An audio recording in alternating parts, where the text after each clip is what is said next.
he was sitting in the garden.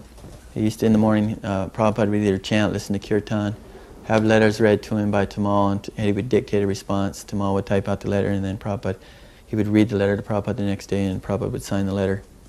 So something like that was usually going on. So this day Tamal was sitting there, and he got up and left the garden.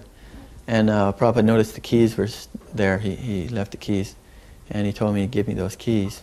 So I picked up the keys. I was fanning them with the chamar. That was my duty in the garden every day for like 2 or 3 hours, as long as he stayed in the garden, from like 6:30 to about 9:30. He'd sit in the garden with the fountain running. The fountain always had to be running. He was very fond of the fountain and the sound it made. Very serene. And yeah, there's a whole lot of garden stories too. But so he put the keys under his dhoti there, and he told me to go get Tamal. So I ran out in the front, and I said, Prabhupada wants to see you. And he came out, and Prabhupada said, I want my sapphire ring out of the safe. And so Tamal goes, feels for his keys and looks around, and he goes, okay, Prabhupada, and he goes off. And then about 5 minutes later, Prabhupada said, go get Tamal again. So I went out in the front, and Tamal was like, looking, tearing up his office, looking for the keys, and he said, Gauridas, have you seen my keys? And I didn't want to lie to a sannyasi, so I just threw my hands up and looked kind of dumb. And so I said, Prabhupada wants to see you now, and he goes, well, run up to the bathroom and see if I left the keys up there. And I said, I can't leave Prabhupada alone that long. I have to go back out there. So he comes out again, and Prabhupada said, where's my ring? And he said, I'm just now getting it, Prabhupada, I'll be right back. And so he goes off again, and Prabhupada shook his head. He looks at me, kind of smiles, and then he waited a few more minutes. He goes, go get Tamal again, the third time. So I got him, and Prabhupada said, where's my ring? And he started to make another excuse. And Prabhupada pulled the keys out and dangled them in front of him, and he goes, here, you rascal. If anything is stolen, it's your fault for giving him the chance. So Prabhupada was very secure. Everything had to be locked in the safe. He was very secure conscious. He said also one time that I have millions of dollars, but I don't waste one farthing of Krishna's money, which reminds me of another story where Upindra got chastised. He sent Upindra to the store to get an eye washer, a little glass. They put rose water in it, and you put it in your eye, rinse it out. And so Prabhupada at the time was very sick, and he was getting some mucus in his eyes. And so Upindra went, and he got back, Prabhupada asked him, how much did you pay for the eye washer? And he said, 4 rupees, which at the time was 8 rupees to $1. It was like 25 cents. So Prabhupada said, 4 rupees? He goes, it's only worth 1 rupee. It should have been 1 rupee, maybe 2 rupees, but you've spent 4 rupees. You've wasted Krishna's money. And it just blasted him for 20 minutes, and Upindra was just like totally fried, Whenever Prabhupada chastised, wow, it was so heavy. Guru means heavy, so. But then the thing, like my experience in Rishikesh, he chastised you 1 minute, but he didn't do it begrudgingly, and the next minute he'd smile at you. And he only did it when it was when the disciple could take it. So, Prabhupada didn't want to see any money wasted. There was an instance in South Africa where, again, I was his acting secretary at the time.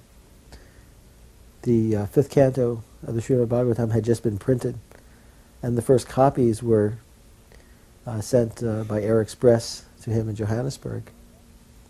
And Bhargava had been traveling with Srila Prabhupada, taking pictures of the programs that Srila Prabhupada was putting on. And it was the night of a very big program in Pretoria.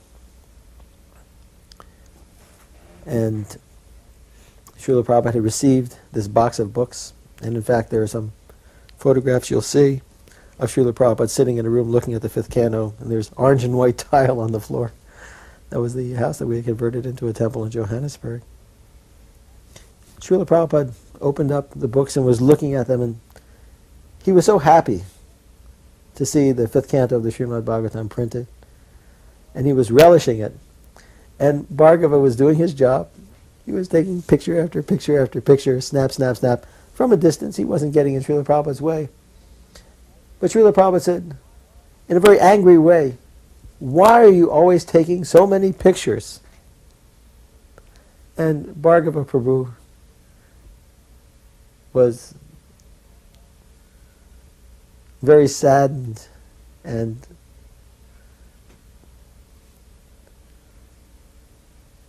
sheepish about the comment. How can I say this? He felt very bad, as if he had been chastised by Srila Prabhupada. He walked out of the room, and Bhargava walked out of the temple. And we had a program that night. And after Srila Prabhupada had said that, Bhargava had gone, and he's in Johannesburg, South Africa. And all Prabhupada could think about is, where's Bhargava? Where's Bhargava? Why has he done this? He was so concerned about him. It was such a sweet thing that was going on. Bhargava, of course, I've told him about this later, but he doesn't realize how concerned Srila Prabhupada was about him. And we went to the program. Bhargava wasn't there. And then after the program, all Prabhupada could talk about was Bhargava. In the car, where is Bhargava? Why has he done this? And I said, Srila Prabhupada will go out looking for him. And it was about midnight. And we got a call. And it was Bhargava. And he felt so terrible that he had angered Srila Prabhupada by taking so many pictures. And I said, stay right where you are. I'll go pick you up. Srila Prabhupada wants to see you in the worst way. So we went and picked up Srila Prabhupada. So we went and picked up Bhargava Prabhu and brought him to Srila Prabhupada. And Srila Prabhupada, like a loving father, had such a beautiful interaction with Bhargava. He said, I don't want you to feel like this. I just don't want you to always take pictures of me. Why always me taking pictures? Here are the books. And I think it showed the character that Srila Prabhupada had of what he really wanted. He didn't want a cult made out of him, that people should always take pictures of him. Of course, he's a spiritual master, but he's really the most humble servant of the Lord. He's playing the role of spiritual master only because of necessity to serve his spiritual master. But in reality, the only thing that he wanted was to magnify Krishna for everybody. San Francisco Temple, on one occasion Prabhupada came for Rath Yatra, and I had more responsibility in that time. We had a devotee there, you know, Chandanacharya, and he was a householder in a temple which was mostly brahmachari, almost entirely. But he was very good. He did everything possible to help the devotees, and he was right there with us. But Chandan could imitate Prabhupada's voice. I mean, you couldn't tell. If he wanted to do it to you on the telephone or something like that, and you thought you were talking to Prabhupada by the way he would, the Bengali voice. And he used to get me in trouble with that because he knew that he could fool me. And one time, Shama Sundar called me from London and gave me some big news that it was George Harrison had agreed to help purchase the temple and the book, and I was supposed to immediately give the news for Prabhupada. So Prabhupada was staying over in our temple in Berkeley, and I was in San Francisco. I knew Chandan was over there, and somebody answered the phone. I said, okay, I need to talk to Prabhupada. I have a message for him. Well, you know, it takes a little while at the temple. The phone's downstairs, and Prabhupada, I knew his guest room was up on top of the Berkeley temple. And immediately someone picked up the phone, and I knew Chandan was over there, and started saying, yes, what is it, what's the, you know, and I said, Chandan, please. I said, I'm calling to talk to Prabhupada, just get off the phone. And took second time, then Prabhupada said, what are you talking about? I said, Chandan, come on, this is serious business. Then Prabhupada got mad and yelled at me on the phone. He said, this is Prabhupada, this is A.C. Bhaktivedanta, what do you want to say? You know? I said, oh, excuse me, Prabhupada. And then I got the message out. Oh, you don't know, I felt like, and he said, oh, very good, that's very good. I felt relieved, but I felt like such an idiot.